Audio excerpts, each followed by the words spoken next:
Paulo Avellino pinauwi kaagad si Kim Chu, kinumpirma ng isa sa mga kasama ni Kim, na sinabi sa kanila ni Paulo na namimiss na niya si Kim Chu na nasa Cagayan de Oro para sa kanyang Tanduay Night event.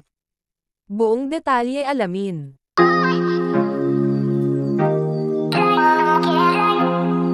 Hindi nasamahan ni Paulo Avellino ang kanyang kasintahan para e-support ito sa kanyang Tanduay Night sa Cagayan de Oro. Naging mataas nga ang naging biyahe ng buong glam team ni Kimi, dahil from Cebu to Manila to Cebu again at Cagayan de Oro ang naging biyahe nila. 2 weeks ago na nang bumalik ang Kim Pao sa Cebu, para sa kanilang taping na mag-cycle 3 na nga ito at malapit na ngang matapos.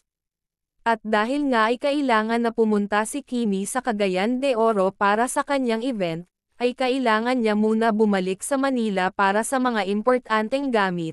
Hindi nga nakasama si Paulo sa kanyang event sa Cagayan de Oro kung saan, ay suportado siya nito sa kanyang mga lakad, dahil nga ay may eksena na dapat tapusin si Pao ay kailangan muna nito na mag-taping kahit wala si Kimi.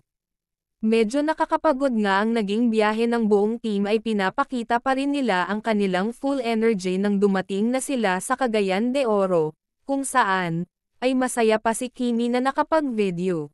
First time naman makapunta sa Cagayan de Oro ang glam team ni Kim at excited din sila sa mga nagaganap na Tanduay Night.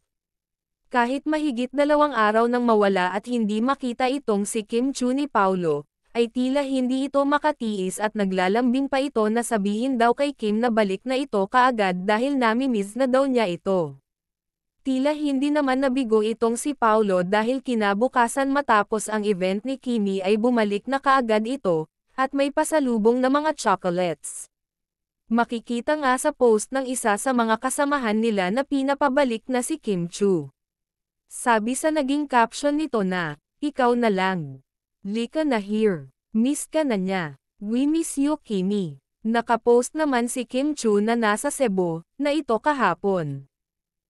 Wala Hi, na. Kim!